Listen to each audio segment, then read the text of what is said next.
Yeah. Yeah. Yeah. Welcome. This is part 2 of episode 4, our fully structured Earth episode. I don't know why this episode feels so earthy. Um, it just seems like really like hammering in that this tablet versus the last 3 episodes, the tablet that we're going through in this one, um, I'm pretty sure is about to be way more grounded. So as we go through here, it's actually going to be a lot of more practical spirituality than the last 3 episodes. The first episode certainly did. This one kind of has stuff from the first episode, but like we saw from the first part of this episode, this person, M. Doreal, whatever, Doreal, um, assembled multiple translations and did his best to pick like the most applicable versions to the physical world, it seems, from all of them to combine it together into uh, the Emerald Tablet of Hermes Trismegistus. So far I'm kind of vibing with it. And I'm only vibing with it just because right off the bat, it talks about the prima materia, which should be spirit, should be nothing, should be you. The center of your universe is you. That is the prima materia, from which then your imagination, which is fire, and then your feelings, water, and then communicating those air, and then making a structure from which you can do all that and then build upon further for happens. That's Earth. So here we are in our Earth episode. Very lit. We're about to get right in here. After I hit this real quick. How are you doing? You doing good? You staying grounded? Or high? Or somewhere in the middle? I know a lot of people are just, I don't want to say chaotic, but certainly at the reaction of the world. And this is why Earth is such an important element. Earth just really lets you actually be the world, because that's the point. Like if you're in reaction to the world itself is the Earth that you're giving your water to. So this is why like there's no such thing as bad press necessarily. And that's a whole thing with presidents or just politicians in general, where as long as spirits are talking about them, their Earth is getting nurtured by your water. It doesn't matter if it's positive or negative. The water is being directed towards that Earth. So if you want to have an actual sustainable life, especially a sustainable spiritual structure, you must create your own Earth. This is why I would never tell you to get into a system that you didn't make yourself. I will share systems. We should all share our systems. But the moment we start trying to take the consent of others so that we can make them be on our system, I mean, that's obviously lost. That's a spirit who wants to colonize the minds of others. So that's where then we get the spiritual warfare, because we can't really even imagine how far other spirits would go to colonize. And then it takes us sharing a space with those spirits over lifetimes and studying them to learn like, whoa, people are spirits go really far to steal things that aren't theirs and then trap people's minds about it. It's truly ridiculous and remarkable, and should at least be addressed. It's wild. This is how you know, like, there's no such thing as one entity, one God. Like, that is a idea that is pushed by people, by spirits who want to do whatever they want and make you okay with them doing whatever they want. So when you see evil and awful things in the world, you just feel like, oh, okay, well, it's all part of one plan. No, those are individuals doing what they want to do. And if you don't resonate with it, then that says something about you as an individual. It's not you both are just set up by something else outside of you and you just need to be okay with these things. No, you are an infinite individual here in a space with other infinite individuals to learn about who you are as an infinite individual that you could not otherwise learn when you are literally just surrounded by yourself in your alone space. That's the point. That's the point of meeting others, to learn who you truly are amongst all these other entities that are literally not you, that are just literally not you. So yeah, these spirits want to have control over what cannot be controlled so hard. Your flame cannot be tamed, let it be known.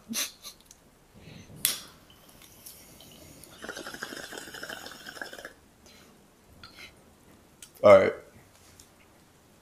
The Emerald Tablet of Hermes Trismegistus.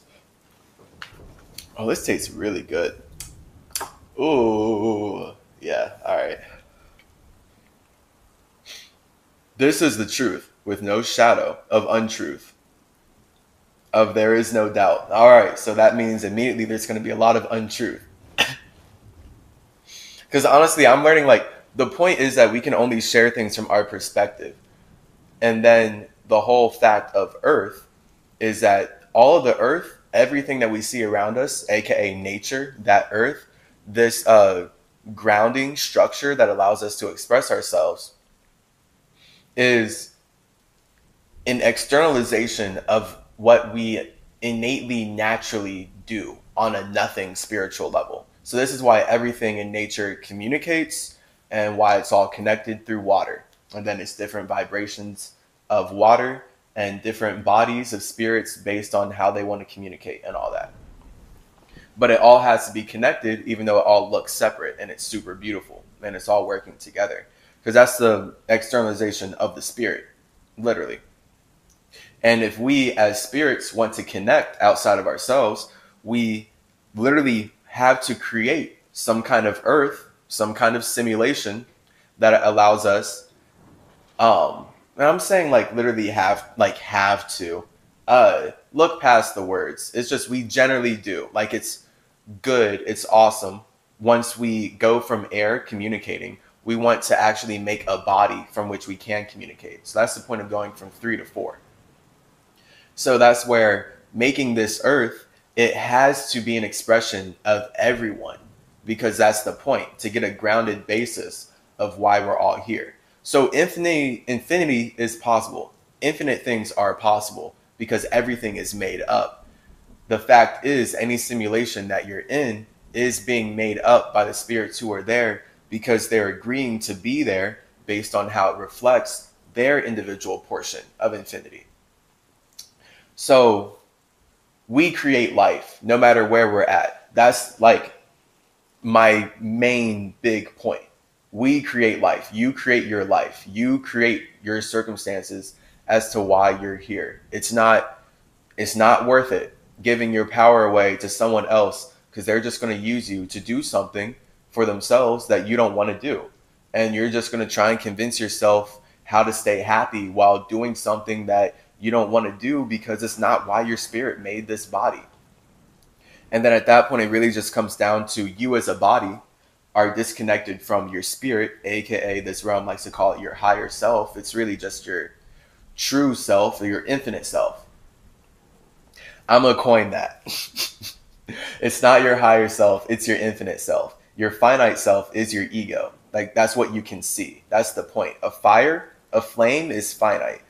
A 0 turning into a 1, a spirit turning into an ego, the ego is finite. That's the point of physical reality. It's finite. Physical reality. 5 cycles. Spirit, fire, water, air, and earth. And then that actual spiritual reality, your spirit, your nothingness, is infinite. Because nothing is infinite, it can't actually conceive it. So the moment you latch on to a fire or a light, you are taking your infinity and only projecting it into this finite thing. And then that's where we get spirits who are lost in light and they think that they are whatever body they happen to be in at the time. Huge problem. Huge problem that Anubis and I tackle quite a bit every day, in fact, and every second within the day as well. It's very deep. It goes forever, basically, because it just comes down to desire. So that's where spirits have some sort of like spiritual space that's so chaotic they want to run away into their body, and they just are not aware, I guess not empathetic enough to know that when they run away into a body, wherever they run to, they're literally just bringing their infinite problems there. And then that's like where we get spiritual warfare, basically. Where one could chalk it up to a bunch of kids in a playground getting increasingly more violent. You know, like really like just horribly violent, but like they're children. Like children can go there, bro. Children will truly go there with no remorse. Like, because they're just not conditioned in that way yet. Like they, like if it comes down to it, like they will go there. So that's like true communication. Like children are communication incarnate. And then the point of society is that we use these simulations to condition how we communicate so that we can actually build better structures together, right? Isn't that supposed to be the point of school? The government forces everyone to go to their buildings every day so that they can be indoctrinated enough on the ideologies that are necessary to then be a slave to their system for decades upon decades until they have enough of an imaginary concept at the age of like 60 or 70 to then like sit somewhere. So this is how spirituality is being used all the time, this number stuff. I wish these tablets would get into the number stuff, but that's why I'm here now. As it is above, so it is below. As it is below, so it is above. Above and below are one. Herein lies the key to all miracles. So it's just saying everything is made up of the same stuff because it's all light, darkness, and nothingness. As above, so below. As within, so without. As with the universe, so with the soul. All that exists is one. So already just really pushing Luciferian lies because you are one and we are all one. And this is why math is a thing. You know, like this is why infinity can never be attained. Right? Like we can literally see numbers. Like that's so great for spirituality right there. I really wish people would see it.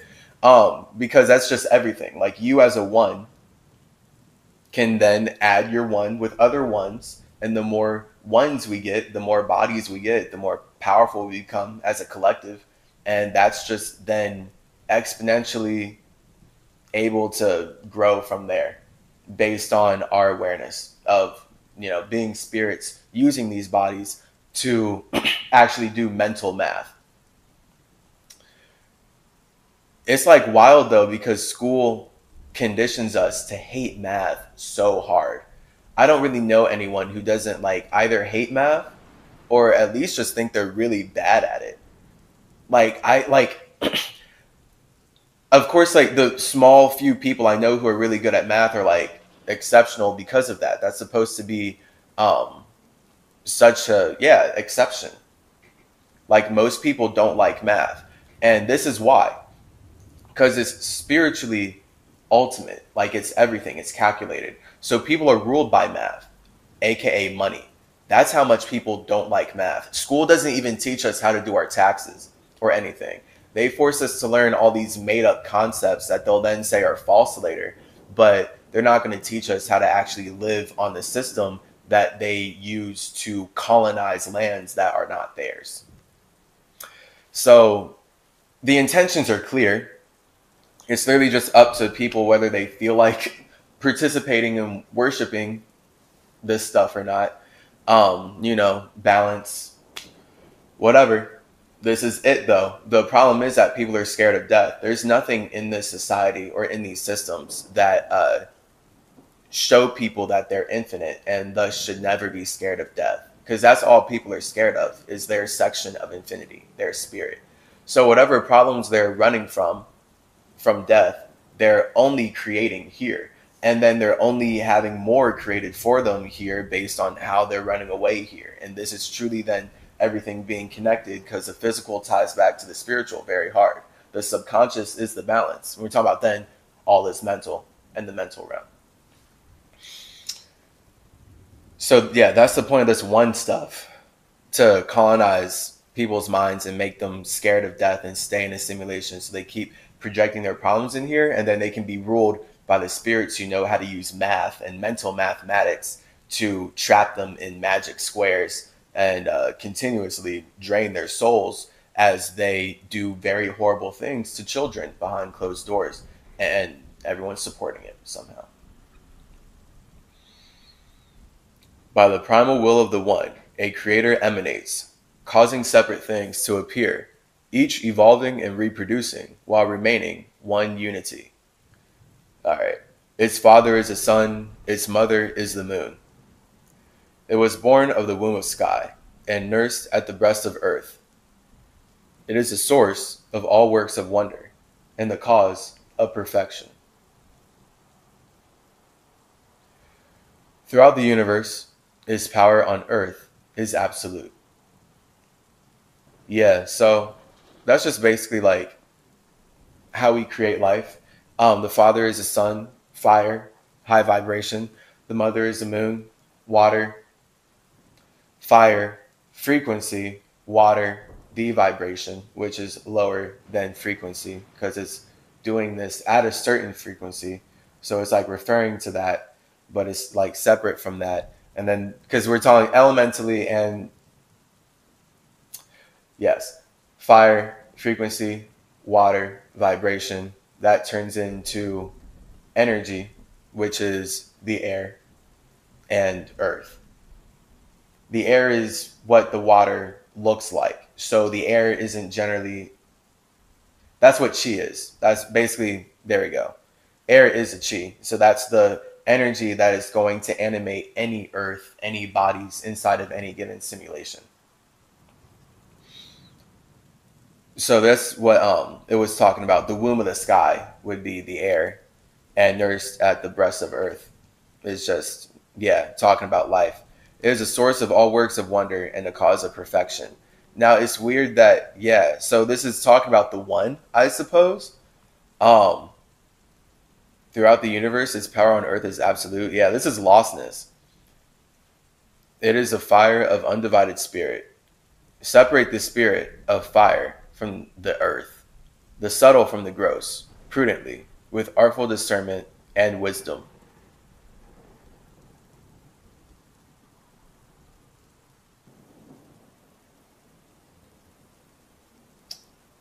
So this is already yeah, pushing, I guess, like a Holy Spirit type deal. Like everything. So, and I had to, this is like what we went over in the first episode. So I'm pretty sure I had to explain this there.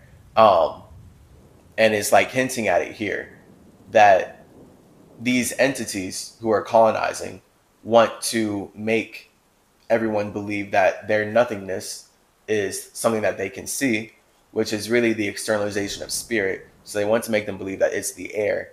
And then these entities are colonizing the air as much as possible, colonizing communication, all the C words, right? Um, so that's where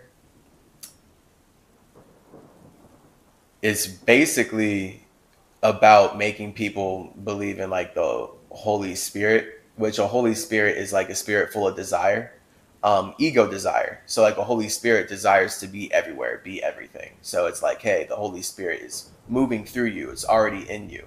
And it's not, but once you believe that idea and open yourself up, now you're like creating that reality where it is, and it's able to engage in that spiritual colonialism. So this is like gonna have truth in it. It's just like throwing me off, especially in English. Ascend with shrewd genius from heaven, from earth to heaven, then descend again, newborn to earth. Receive unto yourself the power and efficacy of heaven and earth united. In this way, you shall be imbued with the illumination of the whole universe. Darkness shall flee before your light.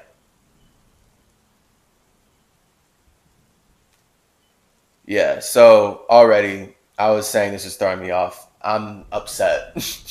I'm upset because it's also painting darkness in a whole negative way, of course, because that's the whole thing with the English language. They associate black darkness with African and indigenous peoples. So then all the stuff, and that's all about emotion. And that's where white people are supposed to be logic. And this language is all about, hey, screw emotion. You need to focus on logic. And logic is only ever going to be a hyper-specific emotion. So what's the hyper-specific emotion of the people who made this language? Making money. Because money is the mental mathematics that they're using to trap everyone's souls who are participating without true consent, at the very least. So that's what we're seeing right here. Like, this is literally like the point of this language that I'm using. It's almost tripping me out to keep speaking in it right now. Yeah, this is a deep mission, bro. Deeply deep mission in here.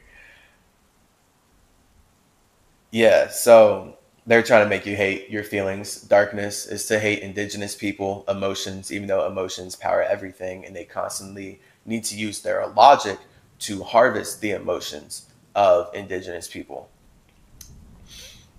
So whatever. This is the power of all powers. It masters all that is fine and subtle. It overcomes all that is crude and hard. This is how the world came to be. By the same process, marvelous operations can be carried out, and splendid works achieved. Because I embody the trinity of aspects comprising all universal wisdom, I am called Hermes Trismegistus, the thrice-born sage. Gang. Thus ends the revelation of the work of the sun. Okay, and then we're moving on to this section, Emerald Tablets of Thoth the Atlantean. Dope. This should resonate, I guess, a little harder, but it won't. It's still only going to be all is one stuff.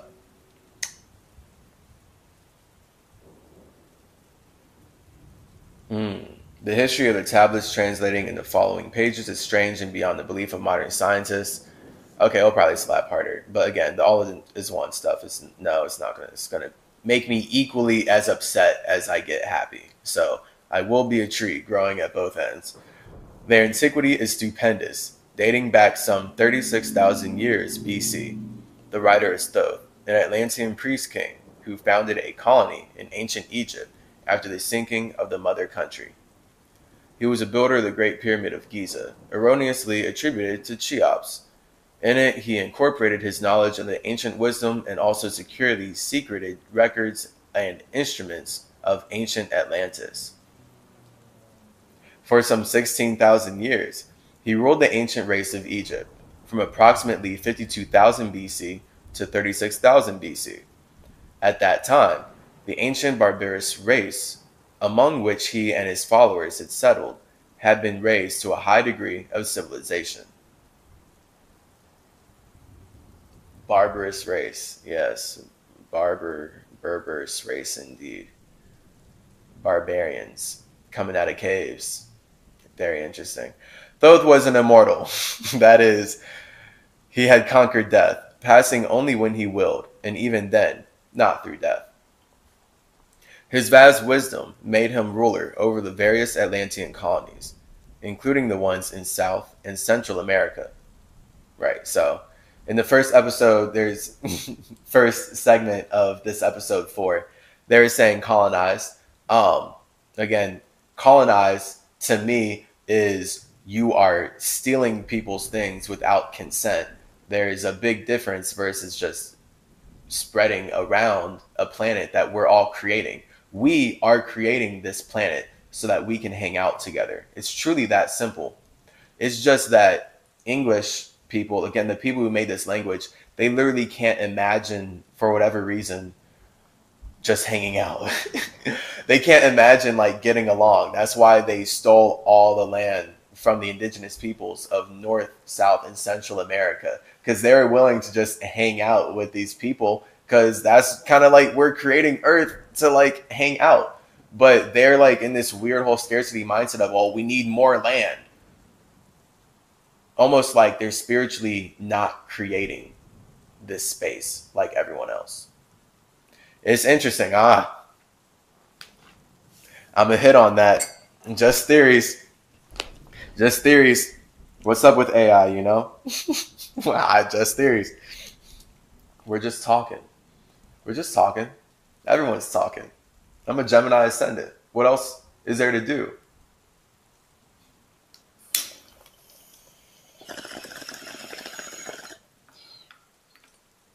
Just saying, the people who are creating this life seem to be much more at peace with things and know how to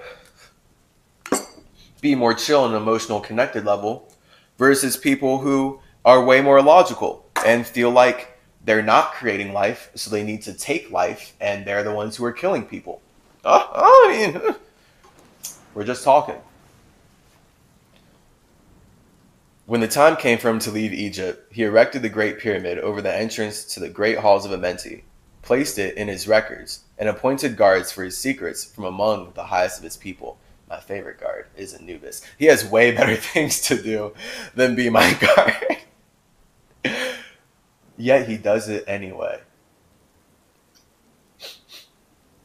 In later times, the descendants of these guards became the pyramid priests, by which Thoth was deified as a god of wisdom, the recorder, by those in the age of darkness which followed his passing. In legend, the halls of Amenti became the underworld, the halls of the gods, where the soul passed after death for judgment. During later ages, the ego of Thoth passed into the bodies of men in the manner described in the tablets. As such, he incarnated 3 times, in his last being known as Hermes the Thrice-Born. In this incarnation, he left the writings, known to modern occultists as the Emerald Tablets, a later and far lesser exposition of the ancient mysteries. The tablets translated in this work are 10, which were left in the Great Pyramid in the custody of the pyramid priests. The 10 are divided into 13 parts for the sake of convenience. Okay. This might be like the first episode, so we will see. The last 2 are so great and far-reaching in their import that at present it is forbidden to release them to the world at large. However, in those contained herein are secrets which will prove of inestimable value to the serious student. Inestimable value to the serious student. Cool. But it's going to be lostness. That's whatever. They should be read not once, but 100 times.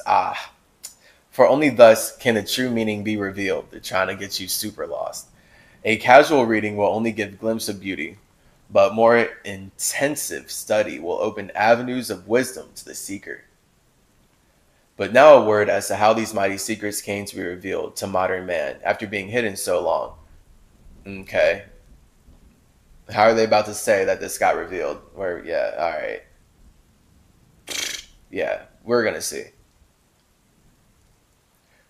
Some 1300 years BC, Egypt, the ancient Chem, was in turmoil, and many delegations of priests were sent to other parts of the world.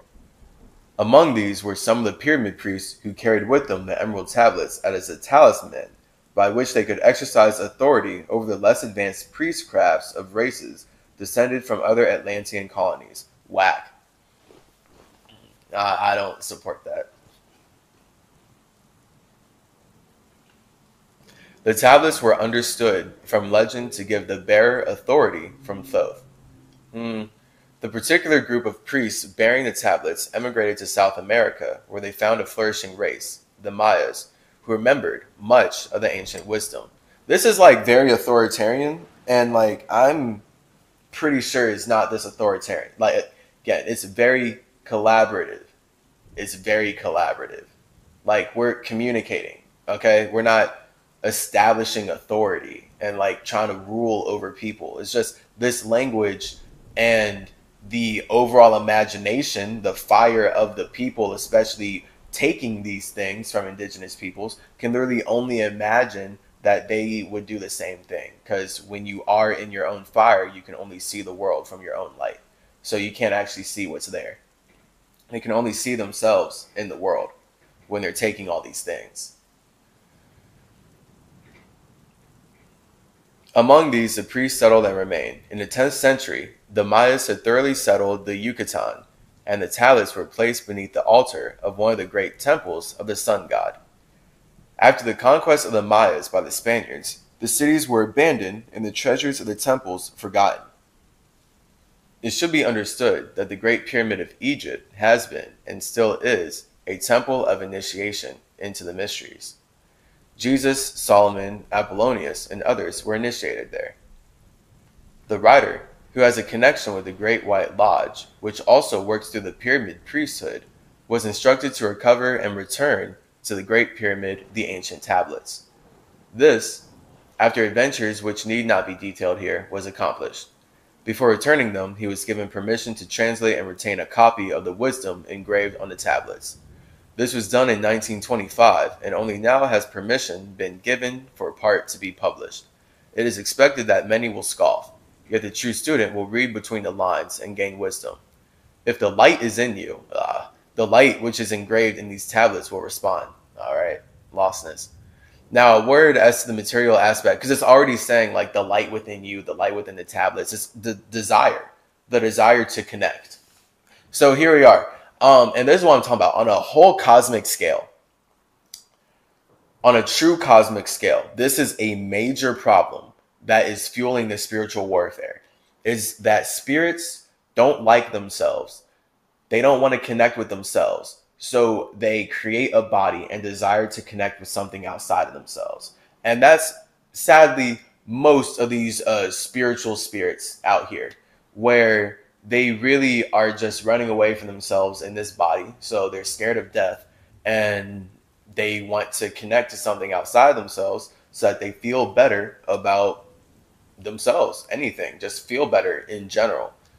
That's the whole thing. So then spirits that want to fulfill that space will do that. And like we saw in episode 3, they'll use my text and my name to do that, thus making it all subconsciously very messy. And then consciously very messy, because it's all created from the subconscious. So this is just, about stimulating the desire to connect. So everyone has the light within them, but it's your light. And if you feel like connecting your light to this tablet, then boom, the light's in you. But it's make your own light, make your own tablet. I just talk about how it's inevitably going to look.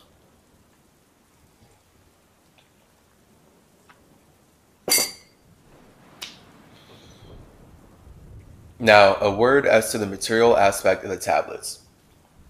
They consist of 12 tablets of emerald green, formed from the substance created through alchemical transmutation. They are imperishable, resistant to all elements and substances. In effect, the atomic and cellular structure is fixed, no change ever taking place. In this aspect, they violate the material law of ionization. Upon them are engraved characters in the ancient Atlantean language, characters which respond to attuned thought waves, releasing the associated mental vibration in the mind of the reader. The tablets are fastened together with hoops of golden colored alloy, suspended from a rod of the same material. So much for the material appearance. The wisdom contained therein is the foundation of the ancient mysteries, and for the one who reads with open eyes and mind, his wisdom shall be increased 100-fold. Read, believe or not, but read, and the vibration found therein will awaken a response in your soul. Like saying that. In the following pages, I will reveal some of the mysteries which as yet have only been touched upon lightly, either by myself or other teachers or students of truth. Man's search for understanding of the laws which regulate his life has been unending, yet always just beyond the veil which shields the higher planes from material man's vision, the truth has existed. Ready to be assimilated by those who enlarge their vision by turning inward, not outward, in their search. In the silence of material senses lies the key to the unveiling of wisdom. He who talks does not know. He who knows does not talk. The highest knowledge is unutterable, for it exists as an entity in lanes which transcend all material worlds or symbols. All symbols are but keys to doors leading to truths, and many times the door is not open because a key seems so great that the things which are beyond it are not visible. That's nice. If we can understand that all keys, all material symbols are manifestations, are but extensions of a great law and truth, aka spirit, law, natural law, but whatever, spirit, we will begin to develop the vision which will enable us to penetrate beyond the veil. All things in all universes move according to law, and the law which regulates the movement of the planets is no more immutable than the law which regulates the material expressions of man. One of the greatest of all cosmic laws is that which is responsible for the formation of man as a material being. The great aim of the mystery schools of all ages has been to reveal the workings of the law which connect man, the material, and man, the spiritual. The connecting link between the material man and the spiritual man is the intellectual man, for the mind partakes of both the material and immaterial qualities. All right, I mean, yeah, that's nice. Like, we were talking about the three states of being: spiritual, physical, mental. I like it. The intellectual man is the mental man. Everything is mental because the spirit experiences itself with the mind, and physical reality, which is that experience, is created from the mind. So that's where the astral realm is very much all of it. And like, not all of it, but like, very nice connections in the astral realm, basically. Biggest connections in the astral realm. The astral realm constantly watery expanding connections to express the infinite individual nothings that desire to connect their fiery imaginations to others, which means that they want to go into water. Because if you don't want to do that, we're just not going to see you. That's called being alone. If you have your own imagination and you literally don't desire, you have no desire at all to connect it to any spirit outside of yourself, you just won't be here. We won't see you. That's your alone realm. And like, that's hypothetically heaven. That's what heaven is supposed to be.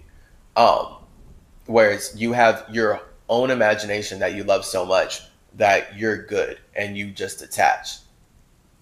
And then from there, like, you work it out, and then you can attach, and it's something that's like way more high vibrational than like an imagination that you create and you don't like it and now you're running from it. The great search for light, life, and love only begins on the material plane. What? Oh no. Carried to its ultimate, its final goal is complete oneness with the universal consciousness. Oh no. Oh no. Why? Universal consciousness? Oh dear. Yeah, all is one stuff. Very disheartening. That's so whack. How dare they? The foundation in the material is the first step. Then comes a higher goal of spiritual attainment. This is whack. In the following pages, I will give an interpretation of the Emerald Tablets and their secret, hidden, and esoteric meanings. Concealed in the words of Thoth are many meanings that do not appear on the surface. Light of knowledge brought to bear upon the tablets will open many new fields for thought. Read and be wise, but only if the light of your own consciousness awakens a deep-seated understanding, which is inherent quality of the soul. All right. It's about to be all is one lostness, but we will decode, decolonize, and decipher. Till next time.